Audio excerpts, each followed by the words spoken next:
الرحمن الرحیم۔ السلام علیکم جی بیٹا، امید کرتا ہوں کہ آپ سب بچے خیریت سے ہوں گے۔ تو بیٹا، ہم نے حضور صلی اللہ علیہ وسلم کی مکی زندگی کے متعلق پڑھنا شروع کیا تھا، تو اس کے ہم نے 28 سوال پڑھے تھے اور آج سوال نمبر 29 پڑھنا ہے کہ حضور صلی اللہ علیہ وسلم کی رضاعت کے بارے میں چند جملے لکھیں۔ رضاعت کا مطلب ہے دودھ پلانا۔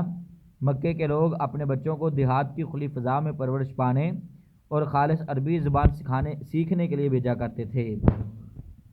ولادت کے چند روز بعد تک آپ صلی اللہ علیہ وسلم کو ابو لہب کی آزاد کردہ لونڈی صوبیہ، بیٹا یہ لفظ صوبیہ بھی پڑھا جاتا ہے لیکن اگر اصل لفظ دیکھا جائے تو یہ صویبہ ہے، کہ جو آپ کی جو ابو لہب کی آزاد کردہ لونڈی صویبہ تھی اس نے دودھ پلایا۔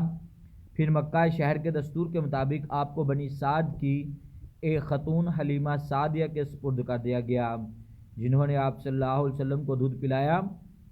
آپ صلی اللہ علیہ وسلم 5 سال تک حضرت حلیمہ سعدیہ رضی اللہ تعالیٰ عنہ کے ہاں پرورش پاتے رہے۔ وہ آپ کو ہر 6 ماہ بعد آپ کی والدہ محترمہ سے ملوانے کے لیے مکہ مکرمہ رہا کرتی تھی۔ حضرت عمر رضی اللہ تعالیٰ عنہ کو فاروق کا لقب کیوں کر ملا؟ حضرت عمر رضی اللہ تعالیٰ عنہ مسلمان ہو گئے تو اگلے وقت کی نماز مسلمانوں نے ان کے کہنے پر کھلم کھلا خانہ کعبہ میں جا کر پڑھی۔ مسلمان نماز پڑھتے رہے اور حضرت عمر اکیلے کافروں سے جھگڑتے رہے۔ گویا اس طرح اسلام اور کفر کا فرق کھل کر سامنے آ گیا۔ اس پر نبی کریم صلی اللہ علیہ وسلم نے حضرت عمر فاروق کو لقب عطا فرمایا۔ حضرت عمر کو فاروق کا لقب عطا فرمایا۔ اس کا معنی ہے اسلام اور کفر میں واضح فرق کرنے والا۔ اس کے بعد بیٹا ہمارا سوال ہے کہ حضرت ابوبکر کو صدیق کا لقب کیوں ملا؟ حضرت ابوبکر کو صدیق کا لقب اس لیے ملا کہ انہوں نے حضور صلی اللہ علیہ وسلم کے سفر معراج کی فوری طور پر تصدیق کی تھی، جبکہ مکہ کے کفار اس حقیقت کو تسلیم کرنے کے لیے تیار نہ تھے۔ بیعت قباء اولیٰ میں کتنے افراد شامل ہوئے؟ 12 افراد، روایات میں اختلاف ہے، اور بیعت قباء ثانیہ میں 73 مرد اور 2 خواتین، اس میں بھی روایات میں اختلاف ہے۔ ہجرت کی رات نبی کریم صلی اللہ علیہ وسلم نے کفار مکہ کی امانتیں واپس کرنے پر کسے متعین فرمایا؟ تو ہجرت کی رات نبی کریم صلی اللہ علیہ وسلم نے کفار مکہ کی امانتیں واپس کرنے پر حضرت علی کو متعین فرمایا تھا۔ قریش کی مخالفت کے 3 اسباب بیان کریں۔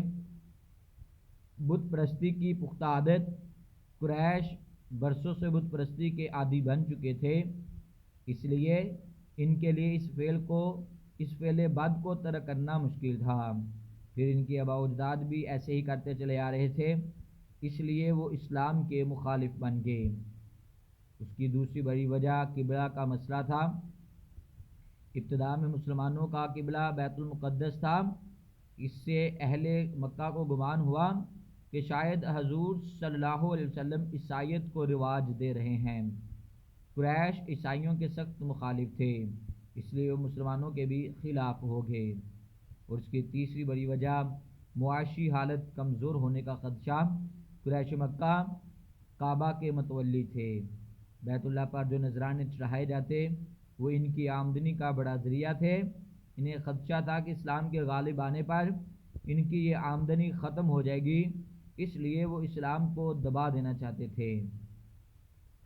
پہل اسلام کی خفیہ تبلیغ پر چند جملے تحریر کریں۔ اوائل اسلام میں اسلام کو قبول کرنے والے 4 افراد کے نام لکھیں۔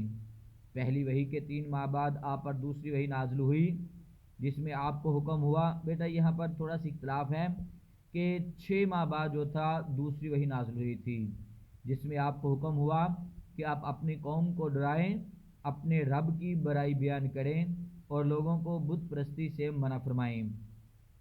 اس پر آپ نے خفیہ تبلیغ اسلام شروع کر دی۔ سب سے پہلے آپ نے اہل خانہ اور اپنے قابل اعتماد دوستوں کے سامنے دعوت حق پیش کی۔ عورتوں میں سب سے پہلے آپ کی زوجہ محترمہ حضرت خدیجہ رضی اللہ تعالیٰ عنہ، آزاد مردوں میں حضرت ابوبکر صدیق رضی اللہ تعالیٰ عنہ، بچوں میں حضرت علی رضی اللہ تعالیٰ عنہ، اور غلاموں میں آپ کے آزاد کردہ غلام زید بن حارثہ نے اسلام قبول کیا۔ حضرت ابوبکر صدیق رضی اللہ تعالیٰ عنہ کی کوششوں سے حضرت سعد بن ابی وقاص، حضرت عثمان، حضرت طلحہ، حضرت زید اور حضرت عبد الرحمن بن عوف مسلمان ہوئے۔ اس طرح اسلام کی خفیہ تبلیغ کا سلسلہ 3 سال تک جاری رہا۔ کوہ صفا پر حضور صلی اللہ علیہ وسلم کی دعوت اسلام پر چند سطور لکھیں۔ مکہ میں یہ رواج تھا کہ جس شخص نے کوئی اہم بات اہل شہر سے کہنا ہوتی وہ کوہ صفا پر کھڑے ہو کر لوگوں کو پکارتا، لوگ جمع ہو جاتے تو وہ شخص اپنی بات لوگوں کے سامنے کہہ سناتا۔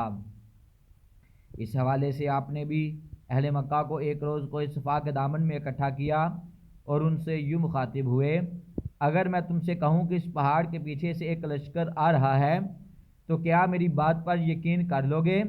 لوگ بیک زبان بولے، ہم نے آپ کی زبان سے سچ کے سوا کچھ بھی نہیں سنا۔ اس پر آپ نے فرمایا تو سن لو، خدا ایک ہے، اگر تم نے میری بات نہ مانی تو تم پر شدید عذاب نازل ہوگا۔ اہل مکہ کی طرف سے مسلمانوں اور بنو ہاشم کے معاشرتی مقاطع کا مختصر حال بیان کیجیے۔ حضرت حمزہ اور حضرت عمر نے اسلام قبول کر لیا۔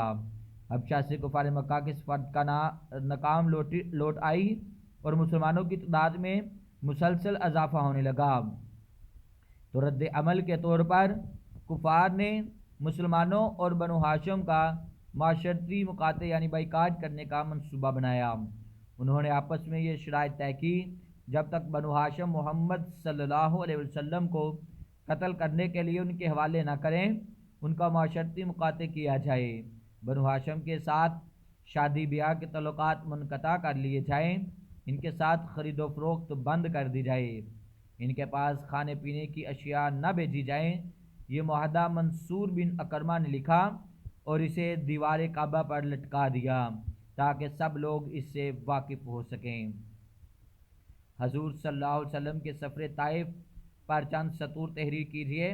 اہل مکہ کی اکثریت نے اسلام قبول نہ کیا تو حضور صلی اللہ علیہ وسلم طائف کے لوگوں کو دعوت اسلام دینے کے لیے حضرت زید بن حارثہ کو ساتھ لے کر طائف تشریف لے گئے، وہاں کے لوگوں اور سرداروں کو دعوت اسلام دی۔ کوئی شخص بھی قبول اسلام پر آمادہ نہ ہوا، بلکہ وہ لوگ بدسلوکی پر اتر آئے۔ انہوں نے اوباشوں کو آپ کے پیچھے لگا دیا، جنہوں نے آپ پر اس قدر پتھر برسائے کہ آپ لہو لہان ہو گئے، آپ کے جوتے بھی خون سے بھر گئے۔ تب بھی حضور صلی اللہ علیہ وسلم نے ان کی ہدایت کے لیے دعا فرمائی کہ اے اللہ میری قوم کو ہدایت دے، کیونکہ یہ لوگ مجھے نہیں جانتے۔ تو بیٹا یہ نبی کریم صلی اللہ علیہ وسلم کی مکی زندگی کے حوالے سے ہم نے آج مختصر جو سوال رہتے تھے وہ آج ہم نے پڑھے، تو ان سوالات کو بیٹا آپ نے اچھے طریقے سے یاد کرنا ہے۔ اس کے ساتھ آج کا ہمارا لیکچر مکمل ہوا۔ اللہ حافظ۔